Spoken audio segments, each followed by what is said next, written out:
What's up, everybody? It's time for another video, this time on the Worlds tournament format. Now, I know Worlds was a while ago and this might seem a little late to do it, but I don't want to do it right after the tournament and be kind of a Debbie Downer, kind of pooping on it. So I figured I'd wait a little while and it's a decent enough time to talk about it. And if we're going to have one Monster International tournament every year to cap off the end of the year, then we may as well get it right. And the World format currently is not right at all. Now, before I get into some of the issues with it and potential fixes, I want to talk about why it's important to fix it now, and probably would have been better to fix it for the previous Worlds, but before then I didn't have an issue with it. The best team always won Worlds, it felt like. I don't think there was ever a season where there was a team that was like, oh man, they should have won, they just got like unlucky or something, or played bad.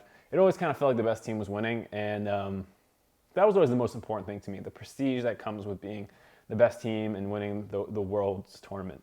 Even if I felt like there should be other international tournaments, I still appreciated that at least the best teams always felt like they were winning Worlds. There was always a problem, though, where after the number one team, the rankings and placings of the tournament were a little, not arbitrary, but not representative of the actual skill of the teams there.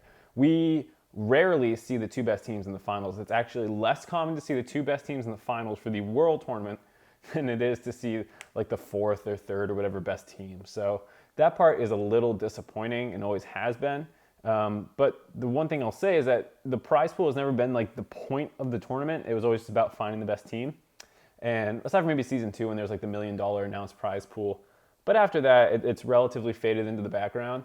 And it's not what you often see people talking about versus like, you know, the internationals, like, oh my God, EG just won like $16 million or whatever it is. Like this kid's instantly a millionaire, and that takes over the whole storyline. And I understand Riot wanted to avoid that kind of thing, but we have moved now into a period where there is, you know, kind of crowdsourced funding for the prize pool, which as someone who might donate money to it, I want it to go to the team that I feel is the most deserving. And the format really doesn't play to that kind of thing at all, where you just have no idea how far a team is going to get in a tournament, aside from it's like, oh, they're the best team, so they'll win. But after that, you know, they could bump into the second best team in semis, or depending on anything else, maybe somehow in quarters. I don't know, probably not. But with Riot starting to crowdfund the prize pool for Worlds, I care a little bit more now about the fact that hopefully we see the teams ending up in the right place relative to their skill. Previously, between third and fourth place, whatever, it's more or less the same thing. The point of the tournament is to find the best. But now that not just Riot, but people are actually contributing their money to go to the people, I want it to go to the people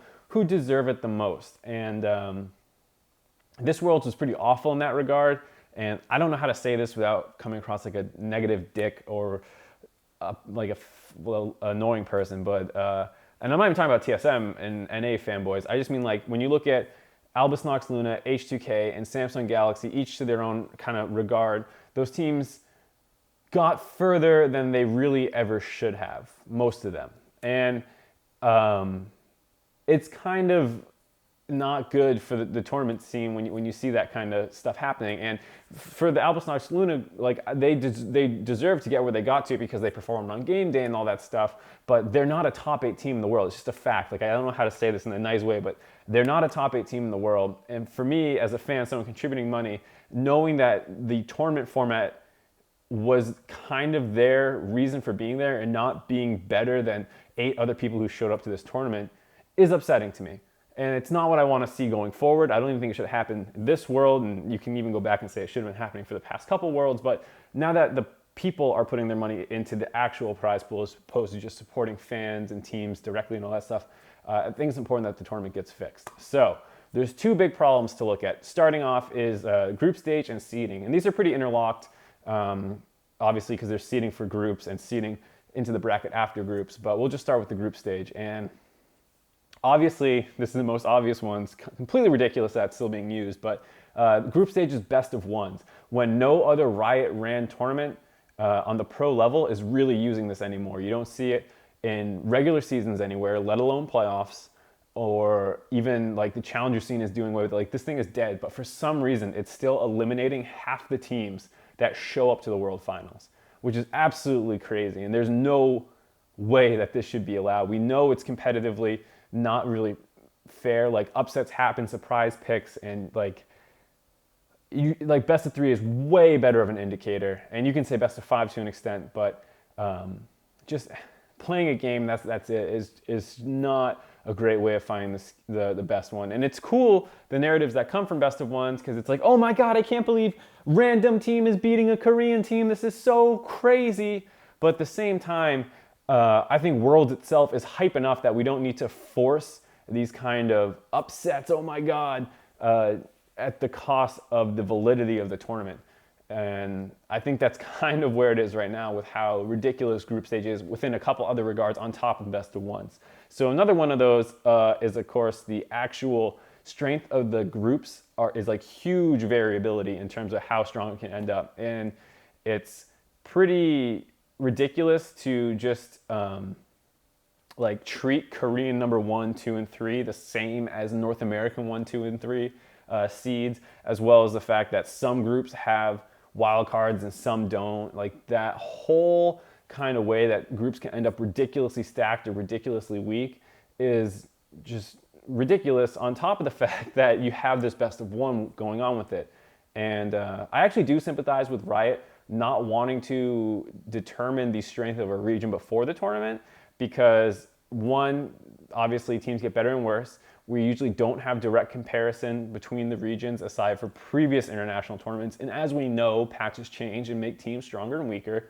So I wouldn't want to go in and have Riot be like, okay, Korean 1, 2, and 3 team are automatically the top 3 seeds. Let's figure it out from there. But there are other ways of going about this, which we'll get into in a second. The other problem is, of course, the seeding after groups.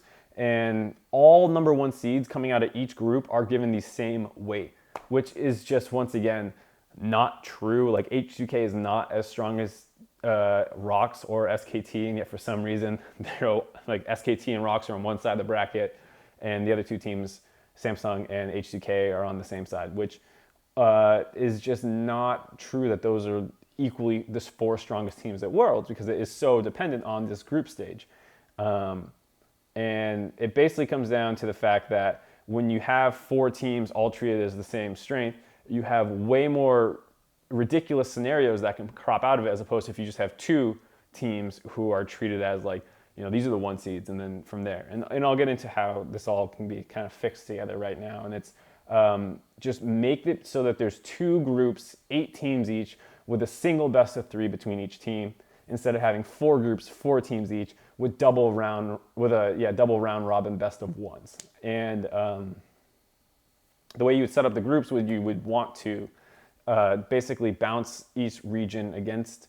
So there'd be, let's say Group A has the Korean 1 seed, Group B has the Korean 2 seed, and then Group A has the Korean 3 seed again, and you would just fill in like that. That way each team gets at least, or each group gets 1 wildcard team, 1 Taiwanese team, and then you have the Koreans and Chinese, North American, and Europe's kind of filling it out, with each team getting 1 and then 2 in the other, or each group getting 1 of those. So obviously you would still end up with slightly lopsided groups, most likely because, you know, the Korean 1 and 3 seed are going to be some of the best teams there, and you'll probably get a little bit of a lopsided bracket because of that, but you really can't avoid that without having like odd number teams in groups, like groups of 3 with like, I don't know, 18 teams there or something, which maybe you can do that, I don't know. But so just by having that, you already have more fairly seeded groups. You have the best of 3 instead of the best of 1, so you have better competition between the teams that are playing in the actual group. And then most importantly, when the group ends, instead of ending up with 4 number 1 seeds that are all treated the same, you only have 2 1 seeds who are treated the same, and then 2 2 seeds who are treated the same, then 2 3 seeds and 2 4 seeds. So you end up with less kind of assumed strength within everyone, and you kind of have it a little bit better. Now there is still some, obviously, because you're assuming that the groups are relatively equal in strength, but I think you'll find that these groups are a lot more equal in strength than what happens right now, where you have 4 groups with wildly variable team strength in them. So that's more stable, as well as the teams coming out of it.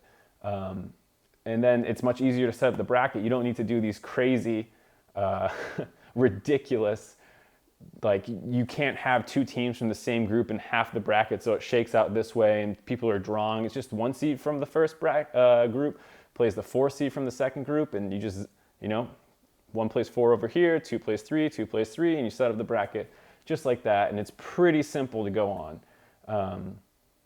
It fixes so many potential problems that exist right now, where once again, now you don't need to assume that the Koreans are the top 3 teams in the world, because even if that is true, now they're still split up as evenly as you can within 2 groups. And same with China. Maybe China's the best. You might end up with a weird thing where, like, you know, NA's 1 and 3 are grouped together with EU's 1 and 3, and maybe, oh, it's slightly weaker than the other one with China's 1 and 3, with Korea's 1 and 3. But at the end of the day, I still think it's a much better system than the one that currently exists. And it actually fixes a couple other minor issues as well. One being that when it comes to the World Tournament, there is a wealth of capable casters and personalities and analysts and people who Riot wants to include into the event, but doesn't have, you know, room for when you only have this kind of main stream. And they did have the alt stream, which focused on specific matchups and things like that, which was great. I was a part of it. It was an awesome experience, but I think you could say that that talent would be better served if you did something with dual streams, one being that Group A and one being Group B during the group stage, and then you run those kind of simultaneously like we have seen in the past. And then you can have 2 separate analyst desks and two of this. And, you know, the point is that there's so many different people that they bring in for Worlds that get a couple moments in the sun before they have to move on to the alt stream or something like that. I think they would really benefit during the group stage to have this kind of format where you have dual stream, one for each group, just going on at the same time, and then you just have best of 3s so that the tournament doesn't get bogged down with all these extra games. I think that's a huge benefit for just the validity of the tournament. And then the last thing I hear a lot of people talking about is the need for or a double elimination bracket stage after the group stage. And I agree with it to an extent. I really don't like the idea that the 3rd and 4th place teams tie in the end. So I would be fine with a compromise where you don't do double elimination for the whole bracket, because that can slow it down a lot, but at least doing a 3rd, 4th place match. And I think that would add a lot to the tournament, though. If people wanted to do double elimination, I'd be totally down with it. Not opposed to that idea at all. But I'm fine with just assuming that the 1 seed is going to beat the 4 seed, and it's kind of close between them. And, you know, not bogging down the tournament with all that kind of stuff and bracket resets and those kind of crazy things that happen, which can be really hard to do for a production standpoint when you have, you know, your big event, and then it's like, but maybe it's not the big event, or maybe this event goes for 10 hours, or maybe it's 3 and we don't know how long to like rent the space or start the event. I totally understand not wanting to have to deal with all the headaches like that can come from a double elimination tournament. And I think just having a 3rd, 4th place match, along with all this better seeding and better group stage and all that stuff, would hopefully lead to a satisfactory bracket, which I don't think we're getting right now. So those are my thoughts on the Worlds format. I hope they make a bunch of changes heading into 2017. 2016 was honestly a really big disappointment in a sense, just based off the teams that got out. The storylines were cool. I'm not going to deny that, but it led to some really, really boring games and matches, which I think should be the focal point, as well as rewarding the teams who, you know, really are the top 8 teams in the world, and not have to let them worry about this kind of stuff. And as much as we on the outside say, you know, you got to win the games that you're handed, which is absolutely true. You need to deal with, you know, the hand that you're dealt. I still think we can try and deal a fairer hand. But yeah, that's my thoughts on it, and I hope you guys enjoyed. Make sure to subscribe to the channel for more videos and stuff like that, and I'll see you guys next time.